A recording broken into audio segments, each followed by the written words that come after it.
개원씨, 올해 62. 그는 경상북도 청송에 있는 조용한 단독주택에 혼자 살고 있었다. 날마다 아침 7시에 일어나 신문을 읽고 정성스레 차를 끓이고 낮에는 도서관에서 아르바이트를 하며 시간을 보냈다. 저녁이면 다시 집에 돌아와 조용히 TV를 보고 잠자리에 들었다. 그 단조롭고도 익숙한 루틴 속에서 그는 스스로를 안심시켰다. 이대로 괜찮다고. 그날도 어김없이 같은 하루였다. 오후에 햇살이 거실 유리창을 통해 부드럽게 퍼지고 있었다. 개원 씨는 녹차를 한 모금 마시고는 창밖을 바라보며 고요한 시간을 즐기고 있었다. 그런데 그 평온을 깨는 전화벨이 울렸다. 휴대폰 화면에 떠오른 이름은 동윤, 대학생 아들이었다. 여보세요? 아빠. 아빠 지금 집이죠. 응? 무슨 일인데? 목소리가 왜 그래? 잠시 침묵이 흐른 뒤 수화기 너머에서 떨리는 목소리가 들려왔다. 아빠, 정말 죄송한데 더는 숨길 수가 없어요. 어림없어요. 도와주세요. 아빠가 아니면 안 돼요. 뭔 소리야? 동윤아? 무슨 일이야? 하윤이. 하윤이가 방금 아이를 낳았어요. 뭐나니? 뭐라고? 개원 씨는 손에 들고 있던 찻잔을 떨어뜨릴 뻔했다. 온몸이 얼어붙었다. 그의 머릿속엔 수천 가지 생각이 동시에 몰려왔다. 지금 그게 무슨 말이냐? 아이를 낳았다고. 넌 이제 겨우 23이고 아직 학생이잖아. 동유는 울먹이며 말했다. 우리 정말 일부러 숨긴 건 아니에요. 처음엔 몰랐고 알게 됐을 땐 너무 늦었어요. 어떻게 해야 할지 몰랐어요. 아빠, 도와주세요. 개원 씨는 소파에 몸을 기댔다. 아찔했다. 그토록 믿었던 아들. 그가 자신의 전부였다. 아내와 이혼한 후 개원 씨는 단 한 번도 다른 사람을 만난 적 없었다. 오직 아들 하나 바라보며 살아왔던 세월이었다. 그 아이가 자신의 믿음을 무너뜨렸다. 하지만 그가 입술을 꽉 깨물며 눈을 감았을 때 머릿속에 떠오른 건 그 아이여 내 손주겠지. 개원 씨는 숨을 깊게 들이마셨다 뒤니 떠내린. 마음은 혼란스럽고 가슴은 타들어 가는 듯 했다. 병원은 어디야? 서울대학교 병원 산부인과예요. 지금 막 분만 끝났어요. 그날 밤 그는 좀처럼 잠들 수 없었다. 과거가 하나둘 떠올랐다. 아내 소은이 떠난 날, 떠난 날들. 그 고통의 밤이 머릿속을 맴돌았다. 당시 아들 동유는 10살, 딸아진이는 5살이었다. 개원 씨, 미안해요. 나 정말 노력했어요. 하지만 내 마음은 여기에 없어요. 그녀는 그렇게 떠났다. 남편도, 자식도 두고 첫사랑이라는 허망한 감정에 사로잡혀 그 이후로 그는 단 한 번도 여자를 만난 적이 없었다. 대신 두 아이를 위해 모든 것을 바쳤다. 아들이 잘 되기를, 좋은 인생을 살기를 바랐다. 내가 다시는 같은 실수를 반복하지 않게 할 거야. 그 믿음 하나로 살아온 세월이었다. 그런데 지금 아들이 아이를 낳았단다. 이대로는 안 된다고 느낀 개원 씨는 다음날 새벽 첫 기차를 타고 서울로 향했다. 기차 안에서 그는 창밖을 바라보며 생각했다. 그 아이, 지금 태어난 그 아기, 내 손주야. 그 애는 아무 잘못이 없어.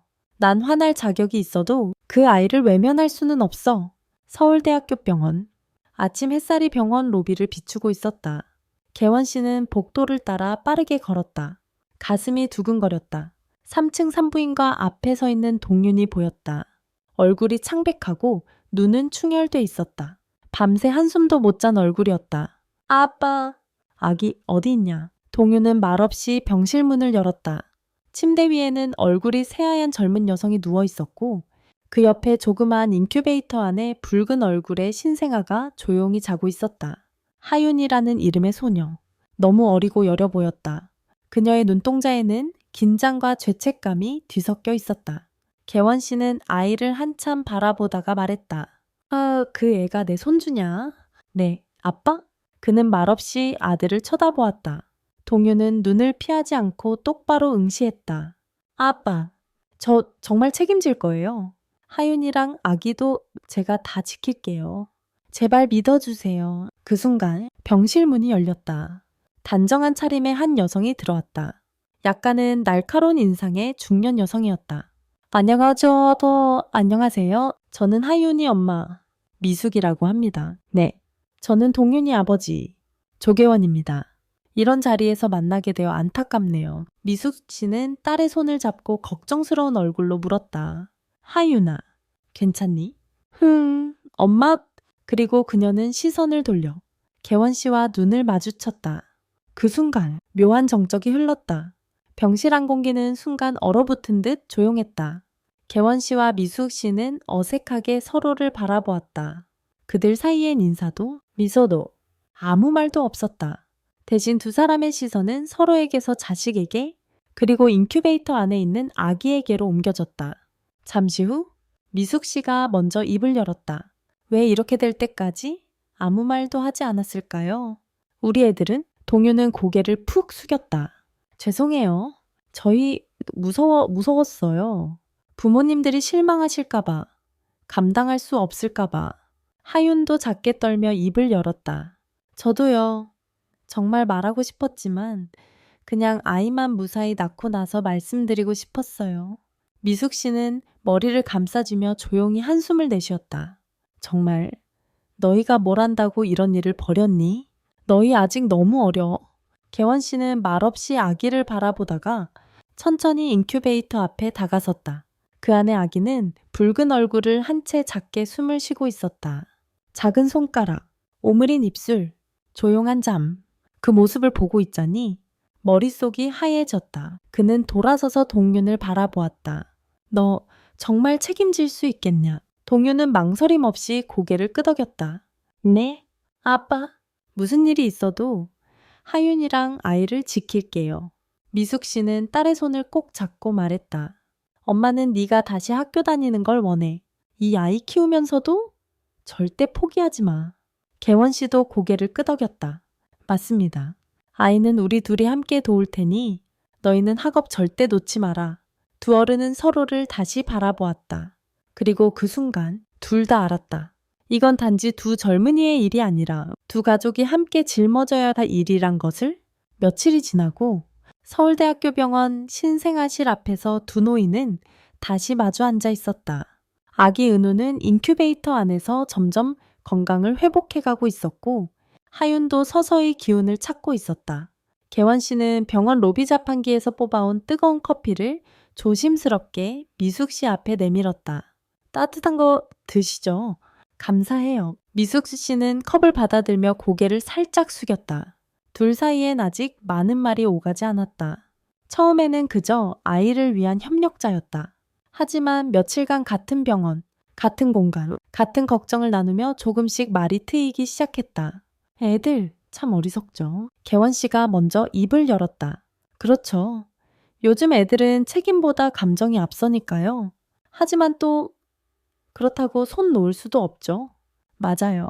아이는 이미 태어났고 이젠 돌봐야죠. 둘은 잠시 침묵했다. 밖으로 보이는 병원 정원에는 봄꽃이 만개해 있었다. 개원 씨는 그 풍경을 바라보며 천천히 말을 이었다. 사실 전 아내가 10수년 전에 떠났습니다. 아이들 남기고요. 그랬군요. 그 이후론 혼자였어요. 다시는 마음을 줄 일 없다고 생각했고 오로지 애들만 바라보며 살아왔습니다. 저도요. 미숙 씨는 고개를 끄덕였다. 남편이 교통사고로 갑자기 떠난 후 하윤이를 키우며 하루하루가 전쟁 같았어요. 사람들 말처럼 시간이 약이라는 건 그저 남 이야기더라고요. 그 순간 두 사람의 눈빛이 마주쳤다. 그들은 그들은 서로의 고독을 느꼈고 그 고독이 생각보다 비슷하다는 것을 깨달았다. 그래도 아이가 있어 다행입니다. 개원 씨가 웃으며 말했다. 그렇네요. 손주도 생기고 덕분에 이렇게 마주 앉게 되었네요. 미숙 씨도 따라 웃었다. 처음 웃음이었다. 어색하지만 진심이 담긴 오래된 벽이 조금씩 무너지는 듯한 웃음이었다. 병실로 돌아간 후 하윤은 엄마에게 말했다. 엄마, 개원 아저씨 무섭지 않아. 처음엔 좀 무뚝뚝하신 줄 알았는데 알고 보니 굉장히 따뜻한 분이더라. 엄마, 혹시 그분을 싫어하지 않아. 왜 그런 질문을 해? 그냥 오늘 엄마가 웃는 걸 봤어. 아기 아빠네 아빠랑 말하면서 미숙 씨는 말없이 딸의 머리를 쓰다듬었다. 그 말에 대답하진 않았지만 그녀의 마음속에도 알 수 없는 무언가가 싹트기 시작하고 있었다. 며칠 후 은우가 드디어 병원에서 퇴원하게 되었다. 두 가족은 함께 모여 퇴원을 준비했다. 그날부터 미숙 씨는 서울에 머무르며 딸과 손자를 돌보기로 했고 개원 씨는 임시로 머물 수 있는 오피스텔을 근처에 얻었다. 저녁이 되자 둘은 병실에서 마지막으로 함께 앉아 조용히 식사를 나누었다. 도시락 속 반찬은 소박했지만 그날의 식사는 이상하게도 마음을 따뜻하게 했다. 오늘 밤 아이가 울면 어떡하죠? 미숙 씨가 물었다. 그럼 둘이서 교대해야죠. 한 명이 안아주고 한 명이 우유 두고 정말 그렇게까지 도와주실 건가요? 그럼요. 그 아이는 제 손주니까요. 그 말에 미숙 씨는 눈을 가늘게 뜨고 조용히 말했다. 정말 신기한 인연이네요. 낯선 사람들이 이렇게 갑자기 가족이 되다니. 개원 씨는 그 말을 가슴에 새기듯 천천히 되뇌었다. 네, 가족 맞는 말이네요. 은우가 퇴원한 후 두 가족은 서울 외곽에 있는 신축 아파트 근처에서 함께 생활을 시작했다. 개원 씨는 직접 계약한 일, 오름의 깔끔한 오피스텔을 손질하고 필요한 가전과 가구를 하나하나 준비했다. 미숙 씨는 하윤과 은우를 데리고 임시로 그 아파트에 머물며 갓난아이 돌보기에 전념했다. 그날 저녁, 짐 정리가 끝난 후 네 사람은 첫 식사를 함께 했다. 식탁 위에는 개원 씨가 직접 만든 된장찌개, 고등어 조림, 그리고 미숙 씨가 가져온 잡채와 김치전이 올려져 있었다. 어머, 된장찌개 진짜 맛이네. 전이 취해체네요. 어디서 배우셨어요? 미숙 씨가 젓가락을 놓으며 감탄했다. 직접 혼자 하다 보니 자연스럽게 늘더군요. 아이들 밥은 매번 내가 했으니까요. 저랑 비슷하시네요. 저도 남편 잃고 나서 하윤이 키우면서 요리부터 재봉까지 다 배웠어요.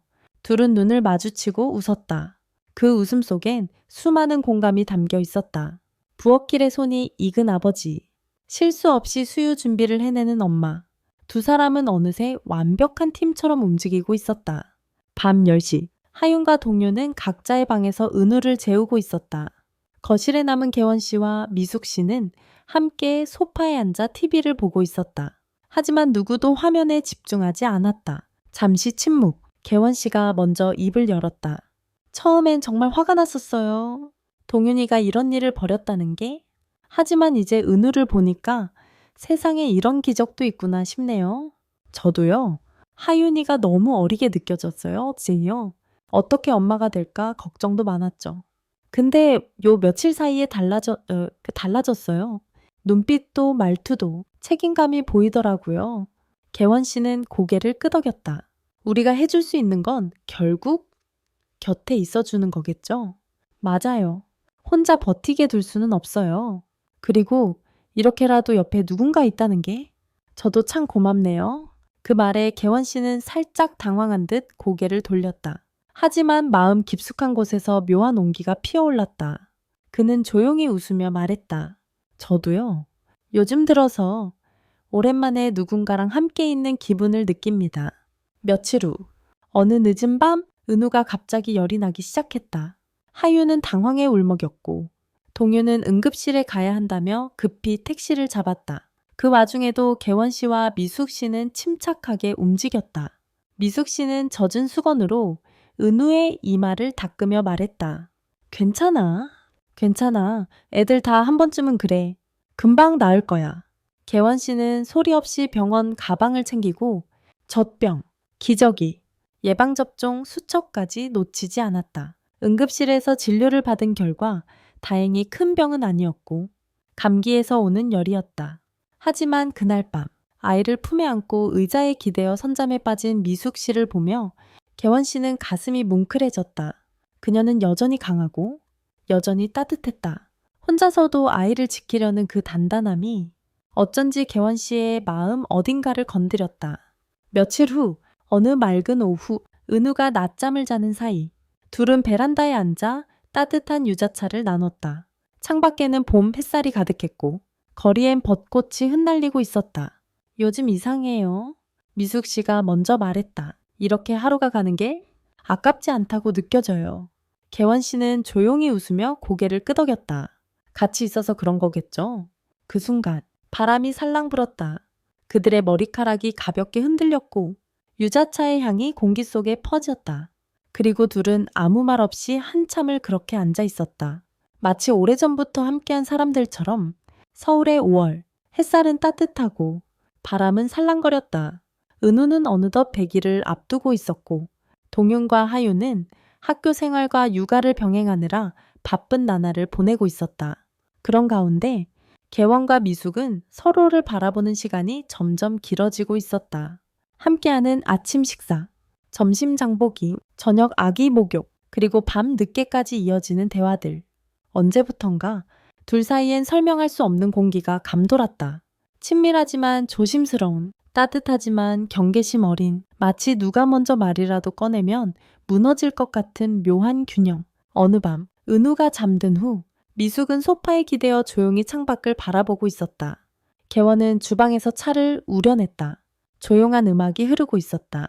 이 밤 공기 참 좋네요. 네, 요즘은 밤이 더 기다려져요. 왜요? 낮엔 너무 분주하잖아요. 밤이 되어야서 이렇게 이야기할 수 있으니까요. 잠시 침묵. 미숙이 조심스레 말을 꺼냈다. 가끔 이런 생각 들어요. 우리가 만약 젊었을 때 만났다면 어땠을까요? 개원은 눈을 크게 떴다. 예상치 못한 질문이었다. 그는 잠시 말없이 유자차를 한 모금 마셨다. 그랬다면 아마 참 좋았을 겁니다.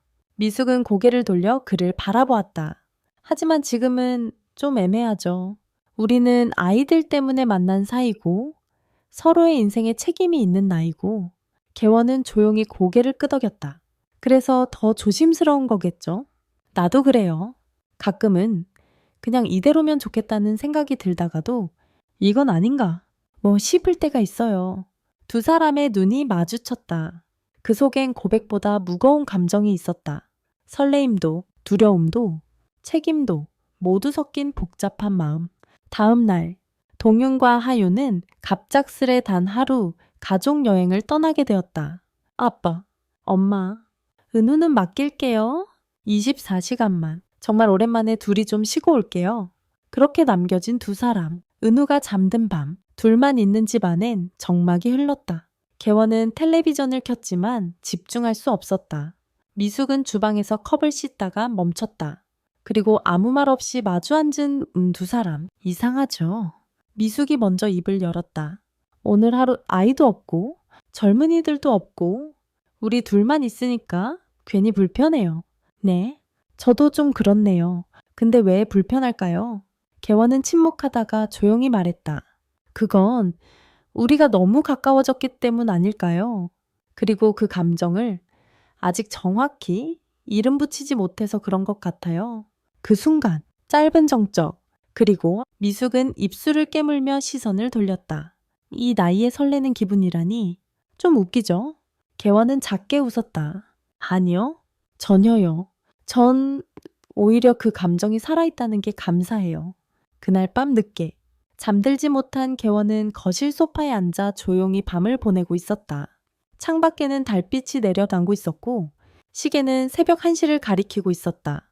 그때 방문이 열렸다. 미숙이 조용히 걸어 나왔다. 잠이 안 오네요. 저도요. 그녀는 개원 옆에 조용히 앉았다. 아무 말 없이 조용히. 창밖엔 아직 벚꽃이 몇 송이 남아 흔들리고 있었다. 혹시 개원이 조심스레 말을 꺼냈다. 우리 그냥 솔직해져도 될까요? 그 말에 미숙은 그를 바라보았다. 이제 긴 정적 끝에 티셔츠 도저 뭐동원 조잉 끄덕대네? 그녀는 고개를 끄덕였다. 미숙은 조용히 소파에 앉아 있었다. 개원은 그녀 옆에 앉아 있었지만 무언가 말하기 직전처럼 긴장된 얼굴이었다. 그 순간 은우의 작은 울음소리가 방 안에서 들려왔다. 두 사람은 동시에 일어났다. 제가 갈게요. 아니요. 제가요. 한참 눈을 마주보던 끝에 둘 다 웃음을 터뜨렸다. 같이 가죠. 은우는 금세 다시 잠들었다. 작은 손으로 자기 얼굴을 만지작거리며 조용히 숨을 쉬었다. 미숙은 조용히 아기 이불을 덮고 살짝 뺨을 어루만졌다. 개원은 그 모습을 멀리서 바라보았다. 그녀의 얼굴에는 고요하고 단단한 온기가 있었다. 이 집에 따뜻한 숨결이 스며들게 만든 사람, 바로 그녀였다. 조용히 방을 나와 거실로 돌아온 두 사람. 개원이 먼저 입을 열었다. 전 요즘 이상한 생각을 많이 해요. 어떤 생각이요? 지금 이 삶이 마치 오래전부터 이어져 온 것처럼 편안해서요. 그리고 가끔은 이대로 그냥 계속 살고 싶다는 생각도 해요. 미숙은 말없이 개원을 바라보았다. 그 시선엔 놀람도 거부도 없었다.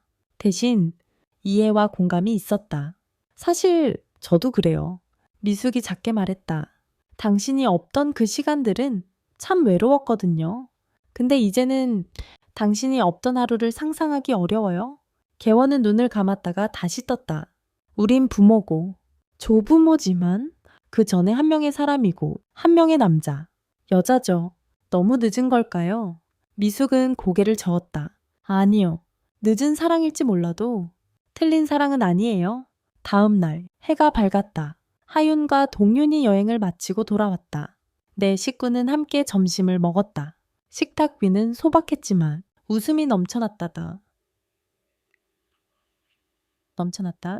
미숙은 예전보다 훨씬 부드럽고 밝아 보였다. 개원도 목소리가 한층 따뜻해졌다. 식사 후 동윤이 슬며시 물었다.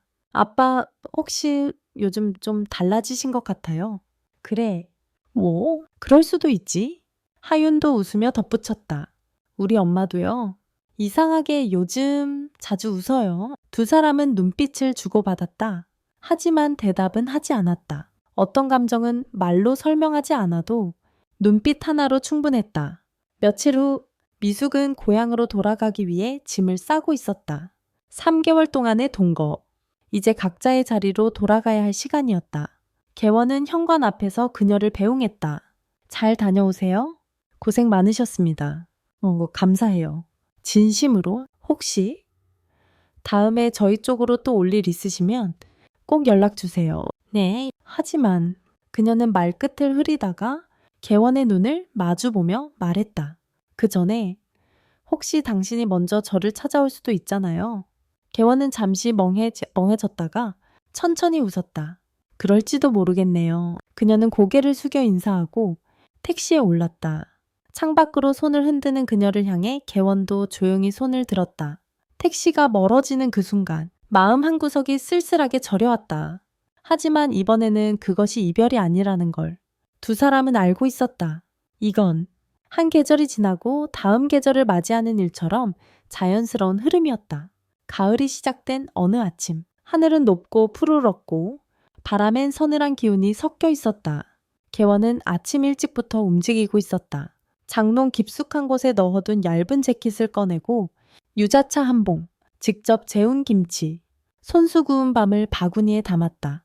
그는 작은 여행 가방을 들고 기차역으로 향했다. 오랜만에 느끼는 설렘. 하지만 이번에는 아들의 대학 입학식도 손주의 예방접종도 아닌 그녀를 만나러 가는 길이었다. 미숙이 사는 곳은 강원도 양구 조용한 상월 마을이었다. 개원이 도착했을 때는 오후 햇살이 뉘엿뉘엿 마을을 감싸고 있었다. 버스에서 내려 마을길을 따라 걷자 들판에서는 황금빛 벼가 출렁였고 감나무엔 주황색 열매가 탐스럽게 달려 있었다. 그 끝에 작은 한옥집이 보였다. 대문 앞에는 화분의 국화가 피어 있었고 마당 한쪽엔 감을 깎아 말리는 대야가 놓여 있었다. 그는 망설임 없이 문을 두드렸다. 누구세요? 문이 열리자 익숙한 얼굴이 모습을 드러냈다. 정말 오셨네요. 미숙은 잠시 놀란 듯 했지만 금세 미소를 지었다. 어서 오세요. 제가 국수 삶아 놓을게요. 점심 안 드셨죠? 집 안에는 은은한 나무 향이 감돌았다. 거실엔 책이 가지런히 놓여 있었고 벽엔 손주 은우의 사진이 붙어 있었다. 개원은 살짝 긴장한 듯 자리 잡았지만 미숙은 익숙한 손놀림으로 국수를 내왔다. 이거 제가 직접 담근 열무김치예요. 입맛 없을 땐 최고예요. 와, 보기만 해도 맛있게 됐네요. 식사 중 그들은 오랜 친구처럼 이야기꽃을 피웠다. 서울의 근황, 은우의 성장, 동윤과 하윤의 대학 생활, 그리고 자신들의 요즘. 저 요즘 아침마다 산책해요. 여기 공기 정말 맑네요. 사람도 조용하고 계절이 바뀔 때마다 색이 달라져요. 봄엔 벚꽃, 여름엔 초록, 가을엔 황금. 근데 요즘은 아무리 예뻐도 혼자 보면 허전해요. 개원은 조용히 그녀를 바라보았다. 그래서 내가 왔죠. 미숙은 멈칫하더니 고개를 들었다. 네? 함께 보고 싶어서요. 이 가을도, 이 마을도, 당신도. 그 말에 미숙은 아무 말 없이 고개를 숙였다. 입꼬리가 천천히 올라가고 있었다. 마치 오래 참고 있던 미소가 이제야 허락된 것처럼. 그날 오후 두 사람은 나란히 산책을 나섰다. 좁은 시골길을 따라 걸으며 개원은 중간중간 감나무에서 떨어진 감을 주워주고 미숙은 떨어진 벚꽃 잎을 줍기도 했다. 햇살이 따뜻하게 두 사람의 어깨를 감쌌고 바람은 머리카락을 부드럽게 흔들었다. 말은 많지 않았지만 걷는 속도는 닮아 있었고 발자국은 나란히 이어졌다. 이 길? 겨울엔 눈이 무릎까지 쌓여요. 그럼 그때도 내가 와도 되겠습니까? 오시겠어요? 네, 그때도.